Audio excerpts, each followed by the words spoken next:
Nothing inspires a student to pursue science like seeing how it applies to the world around them. Today we're exploring the ways you can bring the real-world applications of science into your classroom. NSTA TV is back again with more incredible content you won't want to miss. Hi, I'm Sonia Mogi, your NSTA TV host. We've got a great show for you today, full of innovative ways to show your students science in action. We'll pop into Carolina Biological Supply's Forensic Discovery Workshop, A Case of the Murdered Mayor. You'll hear from your fellow teachers to find out their favorite ways to spark creativity in the classroom. And plus, we'll get an inside glimpse into 4 organizations who are creating practical learning opportunities for science students. This episode has tons of incredible science tools that are sure to inspire your students. If you want to make sure you don't miss a moment of it, you can keep watching NSTA TV on screens around the Colorado Convention Center, in your room at select hotels, and on YouTube and X, formerly known as Twitter.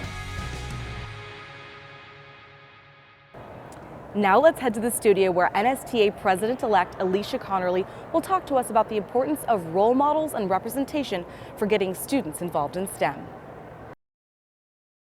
Welcome to the studio. I'm here today with President-elect for NSTA, Alicia Conerly. Alicia, today's episode of NSTA TV is all about science in action. Yes. In your experience, how does having a role model in STEM impact a student's experience in science learning? It impacts it in the most profound way, because when students can develop a role model in something that they have an interest in or bring about a perception that the students didn't even know about, then they're like, oh, it's an aha moment of, I like what this person is doing. I want to do what they're doing. I can do what they're doing, because that's what a role model does. Whenever a role model picks up on someone who is excited about what they're excited about, you begin to have this thing that I call a pour, where you begin to pour into them because you feel the passion, and then that resonates between two people. So I call it the pour. When you develop your role model, they'll begin to pour in you. I love that, and that pour helps you fill up your cup. Yes, it does. So you can pay it forward. Yes. And you know, you frequently spoke about and led workshops about diversity, equity, and inclusion. Yes. How important is it for students to see themselves represented in their STEM role models? So when you have children who are looking to someone that they feel that they can trust and respect, they look for representation first. And it's always, who and what are you representing? So that's always my thing. So yes, with DEI, I'm like, diversity. I don't care if you're in a suburb, urban, rural setting, there is going to be some type of diversity in your classroom, whether it's a 2-parent home, single parent home, both parents are working, that is diversity. And then how do you reach all of them? And then the inclusion piece, you make sure that you're including them by acknowledging that there is a difference, tapping into that difference and working with that collectively, and having the children in your room say, hey, I like that you have this going on and I have this, because building that inclusion piece will give a sense of ease. And then that equity. Equity isn't just providing everyone with their resource. It's providing them with a resource, supporting them with that resource, and giving them opportunities to be effective and efficient using those resources. And so that's what we're doing even with our strategic plan. And that's what I always like to lead out and teach on, because people don't understand that even if you try to do away with something, it's still there. Absolutely. And this all makes the classroom so much richer, the learning experience so much richer. Yes. Now, you have worked a ton of different positions at NSTA. Yes. Volunteer on up, yes. How are all these different roles going to influence your term as NSTA president? As a district level administrator, every time I've moved up in the ranks in public education, my thoughts always go back to never forget that you were once a substitute teacher, teacher in the classroom, administrator in a building, and now on the district level. Because if I don't lose focus in where I started, I won't get sidetracked and distracted by bringing others along with me. It's the same thing with my role as an NSTA incoming president. Don't forget that you were once only a volunteer. Don't forget that you were only once a person leading a workshop or a conference session, because when you tap into that, then I'm the representation that I started out as a volunteer. Now I am the incoming president from Mississippi, first one ever. That transcends when you go back to representation. So my goal is to show that I represent you as a volunteer. I know what it means to have to say, hey, go over here, go over there. And I respect the job that you have. I represent you by leading sessions, because guess what? Whether there's a room full of people or 2 or 3 in there, you pour into that 2 or 3 just like you're pouring into a full room. And guess what? That 2 or 3 will remember, hey, remember me in your session? I surely do. And I remember what we talked about. And all of those different roles, you know, all the different volunteers, the workshop leaders, all are such an important part of the conference. Yes. What is the thing that you are most looking forward to with the conference this year and with the year ahead for NSTA, really? I am looking forward to, we're moving into our new governance. We just approved our new bylaws. So there are going to be some fantastic transitions that will bring about the approach of which we're going with NSTA, and getting more people involved, casting our net wider, getting those early career educators or early childhood educators all the way up to pre-service and academics. So I'm just looking forward to our networking growing, our membership growing, our net expanding. And not only that, the next conference will be in New Orleans, Louisiana. So much fun. Yes. So much fun. Only a 2-hour drive from me, and baby, I'm ready. So that is the first big thing that I'm looking forward to. That's so exciting. Well, thank you so much for your time. We hope you you. enjoy the conference. Yes, and thank you for joining us. Thank you for having me. Showing kids the path to a future in STEM is an essential part of catching their interest. GEMSNet, a group of teachers, experts, and researchers based out of the University of Rhode Island, is working to make this path easier for children to understand. My name is Jamie Freitas. I teach 3rd grade at Holloman School in Warwick, Rhode Island. The most valuable thing that my students do for science education would be hands-on investigations. GEMSNet provides us with resources where we are able to connect real-world jobs and fields for the future from our classroom experiences. We are developing a comprehensive support system so that students have access to quality science education and that they can have choice in their pathways and their future to be able to live well in the 21st century. Come and check what we are working on in our robotics lab. To go about this work, I think the most important thing is that it's a collaborative effort. It's really powerful to have the engineers and the educators in the same room. You know, a lot of people say that educational change doesn't happen, and we actually see it happening, and it happens because of that joint work together and that shared expertise.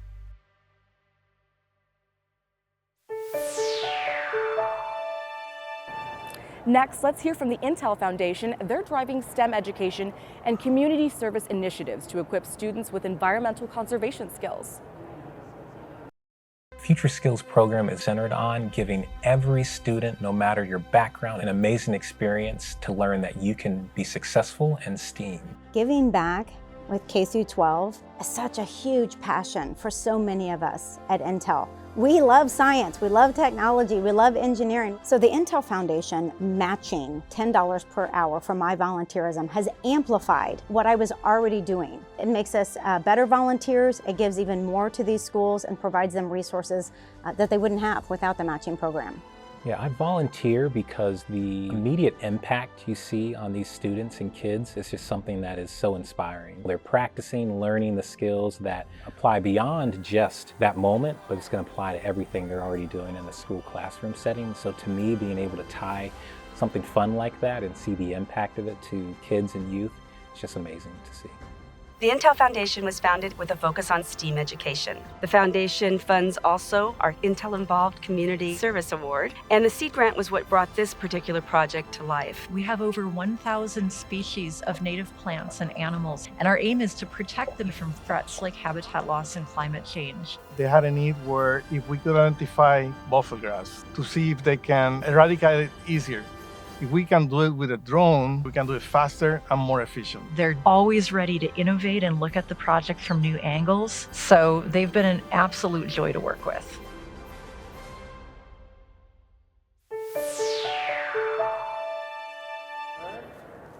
there's been a murder at this year's NSTA meeting.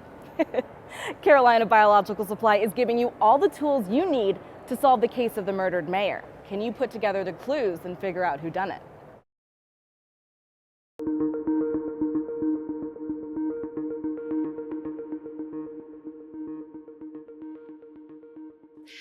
This session was a forensic science session on how to take different forms of evidence to try to solve in this case, it was a murder. It was really nice that we used multiple ideas or techniques, everything from fingerprinting to blood typing. We did some tire impression work, hair analysis, and suspect accountability, or just what they were doing with their alibis, where they accounted for, to try to put the idea together. This was a Carolina workshop, and we had the person who led the workshop is a forensic science educator, which is always nice to learn from people who are in the trenches and know what it's like to try to do this in a public school setting.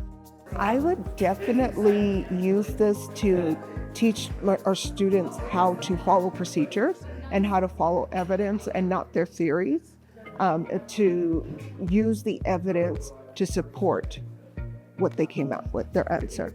So I do life science, but I think it could just be so useful to get the kids to have this hands-on experience, really to take life science to that next level. I think a lot of us don't teach forensics classes specifically, but you can integrate the forensics into a wide variety of subjects. So I think for me, for biology, we're talking blood, we're talking fingerprints, we're talking the uniqueness of a human. And so I think that could be a really cool way just to get them involved and to have more hands-on experience with data collection, graphs, analysis, and those things.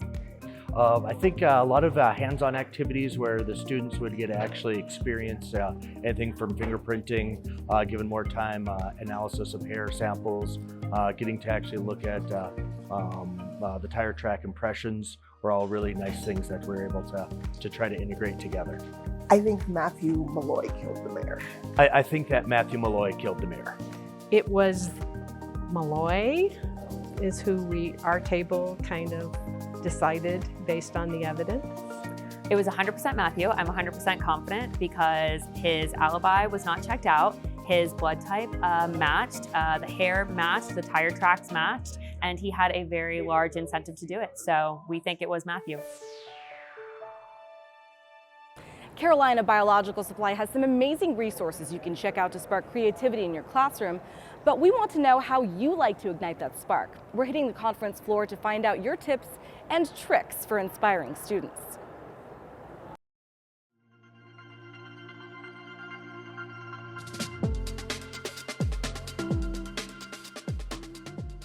My favorite way to spark creativity in the classroom is to have students find phenomenon that are relatable to students and that they can connect with in the real world, and so that they can see how those things relate to what we're learning in the classroom.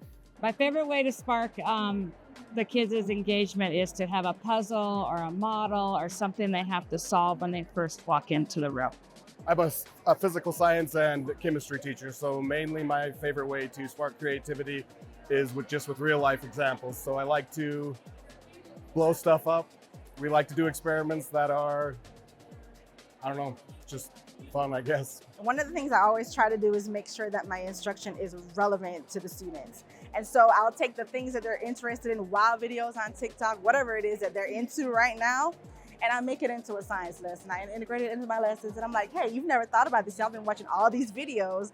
How do you think this applies to science? So oftentimes I give my students a lot of room as well to use their own imagination. So I think doing that and making it relevant to them is just the key. And I've gotten phenomenal responses and also, good praises from my administrators in college. Do you have an idea that you want to share with your fellow educators? Head over to the NSTA exhibit hall booth to make your voice heard. Now, when so many students first find an interest in science, it's through sharks or turtles or any other amazing creatures found in our oceans, lakes, and rivers. And at the University of Chicago's Marine Biological Laboratory, they've been working for over a century to help students find the joy of science through marine wildlife education.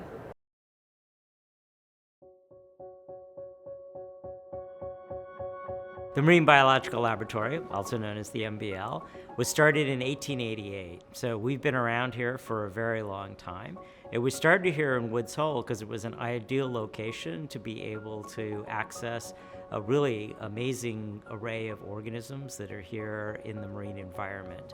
It started off as just a summer-only institution, but was always devoted to both research and education. So from the very outset, it brought together amazing scientists who came here not only to do their own experiments, but also to teach courses. And that tradition of both research and education has been an important guiding principle of the institution. And I think that it's really important that we give that opportunity to as many young people as we can so they really understand the challenges of science, the joy of science.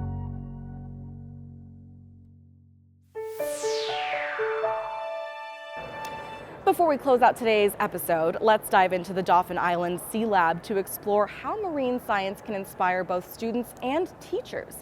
This hidden gem on Alabama's Gulf Coast serves as a hub for ocean-based STEM learning. Kids learn here in a different way than what they learn in a classroom. And for some kids, not only is it fun and engaging and exciting, but they do better learning in a hands-on way. That information sticks with them. Super fun just to get out here and look at animals and learn about the environment. Our goal here really is to increase science literacy, environmental literacy, and hopefully ocean literacy.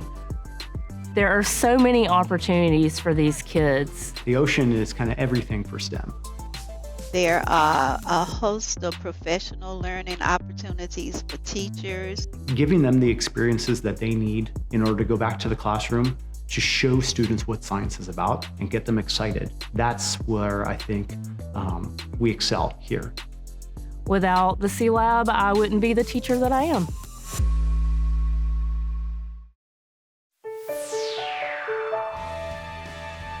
And that's another episode of NSTA TV in the books. We hope today's episode is leaving you feeling inspired and ready to bring engaging, practical science back to your classroom. But if you need a refresher, you can keep watching NSTA TV on screens around the Colorado Convention Center, in your room at select hotels, and on YouTube and X, formerly known as Twitter. We're back for one last episode tomorrow, focusing on all the ways you can make your curricula as interactive as possible. I'm Sonia Mogi, and I'll see you then.